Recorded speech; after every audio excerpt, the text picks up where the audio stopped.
Hello বন্ধুরা, আমি তানিয়া আজকে নিয়ে চলে এসেছি তোমাদের জন্য খুবই গুরুত্বপূর্ণ একটা টিপস সহ ভিডিও, যেটা তোমরা সকলেই দেখো, মন দিয়ে দেখো, খুবই উপকারে আসবে। আজকে তো একটা দুর্ঘটনা ঘটে গেছে, মিনির এক্সট্রা ম্যারিটাল অ্যাফেয়ারে আমি ফেসে গেছি।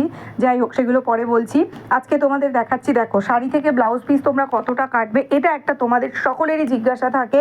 তো সেটার জন্য তোমাদের দেখাচ্ছি, যেগুলোতে ব্লাউজ পিস আলাদা কালার দেওয়া থাকে, আলাদা মার্ক করে দেওয়া থাকে, সেগুলো তো আলাদা। তবে হ্যাঁ, আমি এটা বলবো, সবাই দুমদাম করে কাটবে না, একবার শাড়িটিকে সম্পূর্ণভাবে মেপে নিয়ে তবে কিন্তু তোমরা কাটবে। সব সময় কিন্তু আলাদা মার্ক করে দেওয়া মানেই যে সেটা ব্লাউজ পিস সম্পূর্ণটা, এটা কিন্তু হয় না।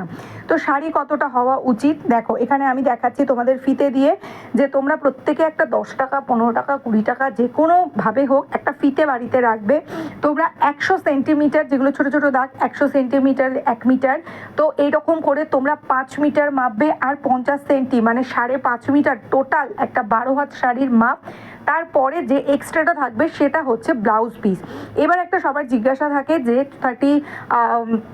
যাদের 32 এর নিচে তাদের কতটা লাগবে। হ্যাঁ, তাদের কিন্তু 70-75 মধ্যেও ভালোভাবে ব্লাউজ হয়ে যায়। আর আর যাদের কিনা এই 34 মধ্যে, 32 থেকে 34 মধ্যে, তাদের কিন্তু 80-85 মধ্যে খুব ভালোভাবে ব্লাউজ হয়ে যায়।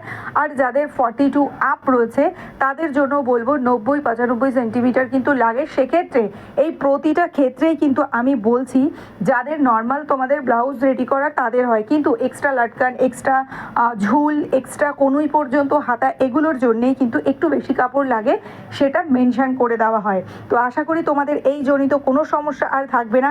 সবসময় তোমাদের একটা থাকে যে পার তো ঘরে বসেও লাগিয়ে নেওয়া যায় পিক সিজনে, যদি একটু ব্লাউজ পিসটা কাটতে জানতাম তাহলে খুবই সুবিধা হতো, অতটা বই বই আনতে হতো না। তো এই কারণেই ভাবলাম আজকে তোমাদের জন্য এই ভিডিওটা। ভালো লাগলে অবশ্যই লাইক করো, কমেন্ট করো। আজকের মতো টাটা সবাই।